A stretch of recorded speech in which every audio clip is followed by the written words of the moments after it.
Hi, and welcome to the Move, Breathe, Heal Breathwork experience.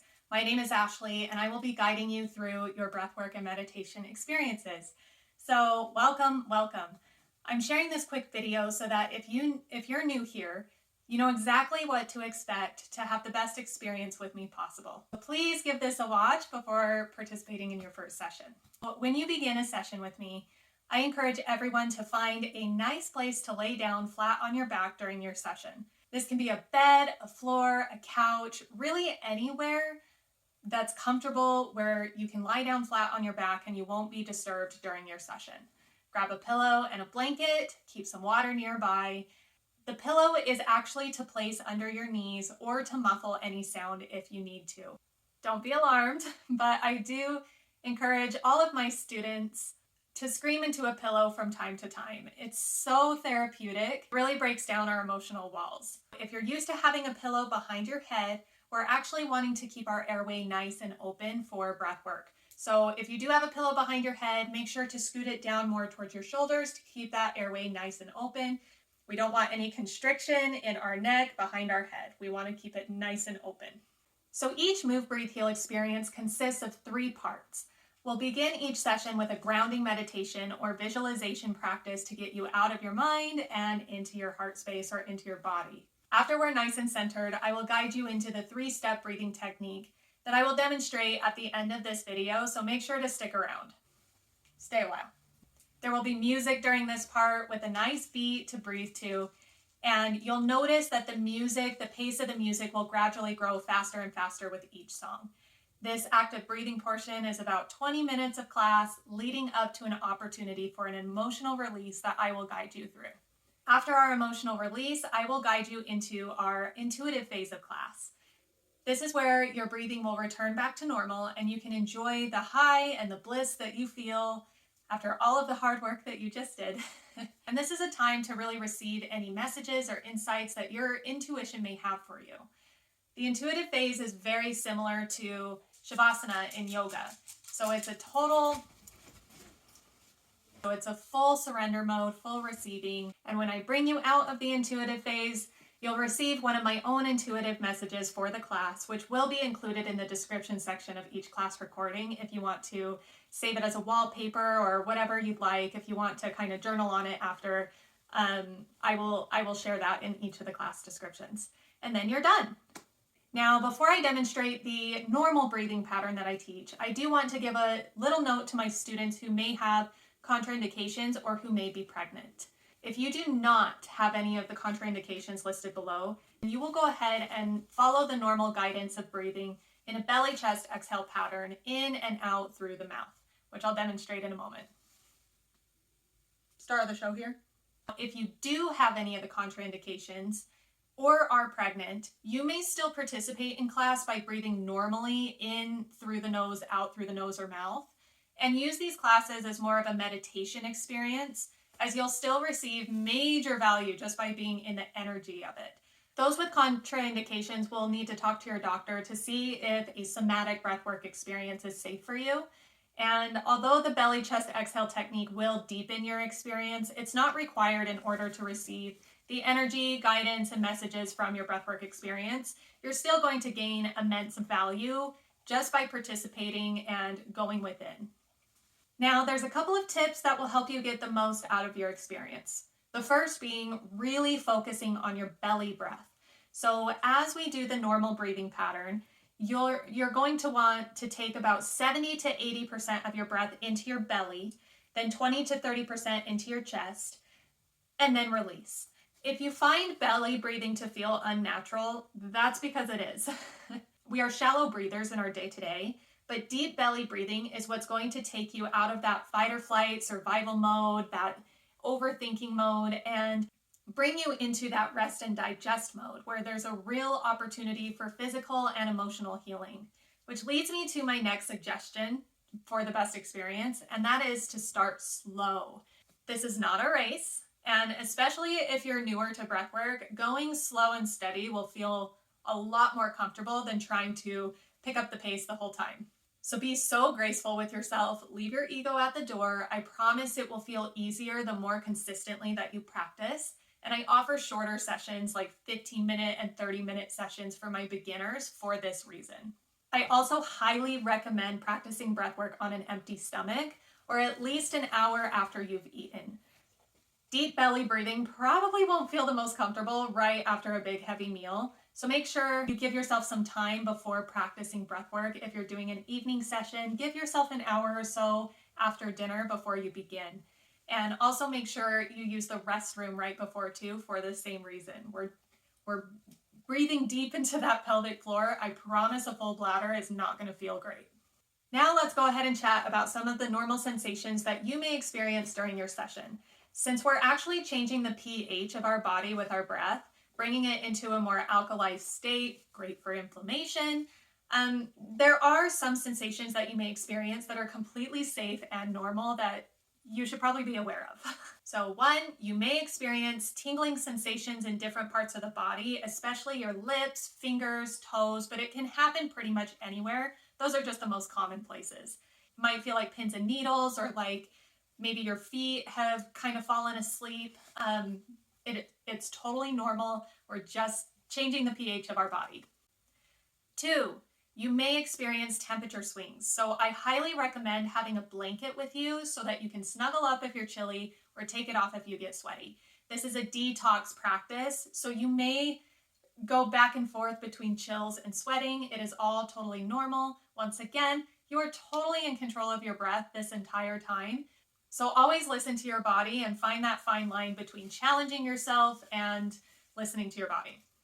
3, you will likely experience suppressed emotions rising to the surface, and there may be no logical explanation for the emotion that you're experiencing. It doesn't always have to be a sad, negative emotion. Sometimes it's a really positive emotion too. I've had people laugh during the emotional release session because how often do we suppress our joy as adults as well? So this is the whole point of breathwork. We now know that when emotions are suppressed and sit within our bodies, it activates the survival part of our nervous system. And when we hold that in and our bodies are in that state of fight or flight chronically, it can make us sick in the long term. So please use this as an opportunity to allow whatever needs to come up. And there's really no right or wrong time either.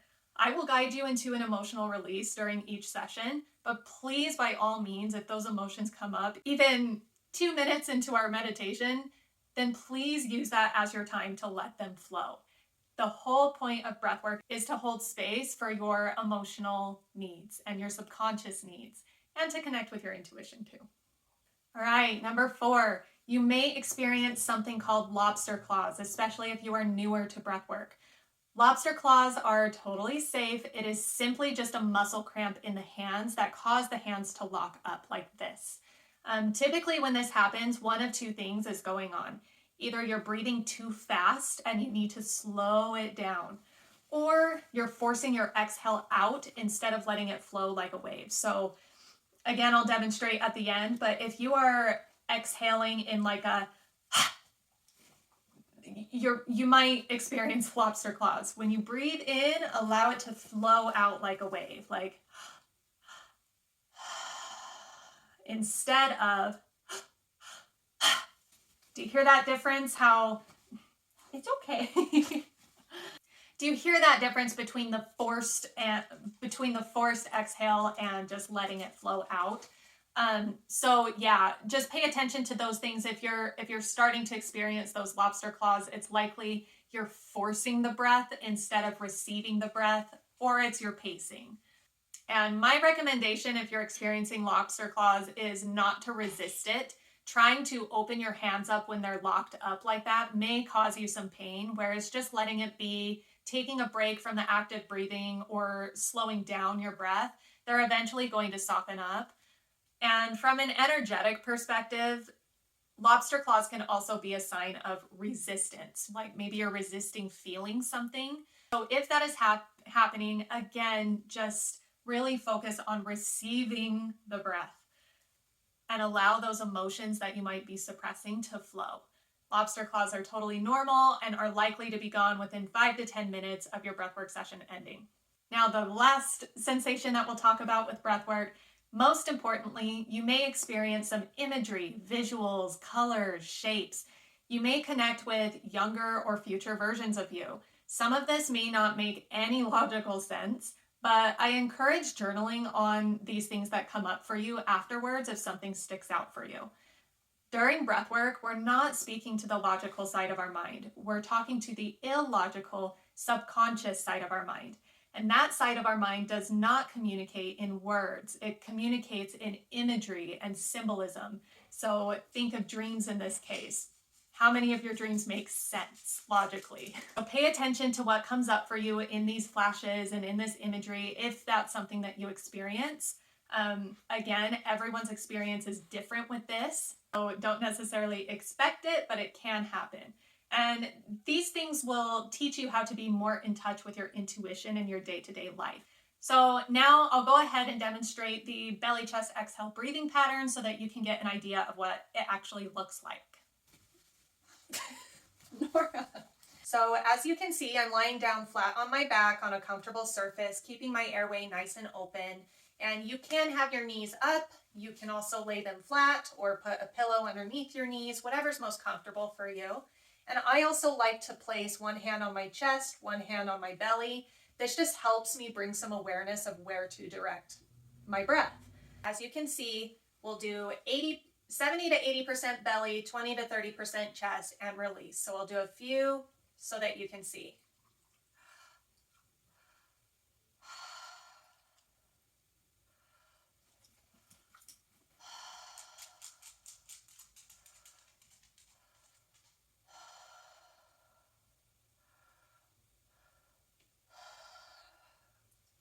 Do you see how it just kind of ebbs and flows? Now here's an example of what not to do. So you're not going to want to force it.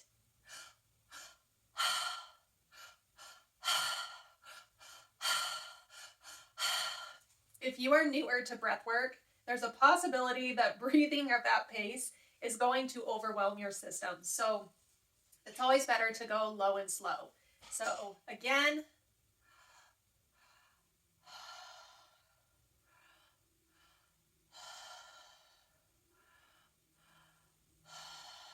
in through the mouth, out through the mouth.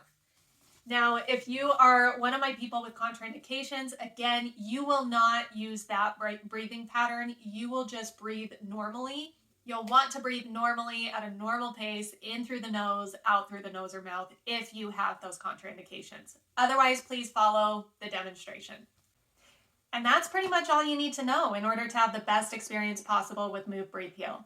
So below you will find that list of contraindications. Please take a look before participating in any of my classes, as well as a breathwork checklist that you can download and refer back to before the start of each class, so that way you can arrive prepared and ready to relax and heal. For example, you're gonna want water nearby, especially since we're doing a lot of mouth breathing.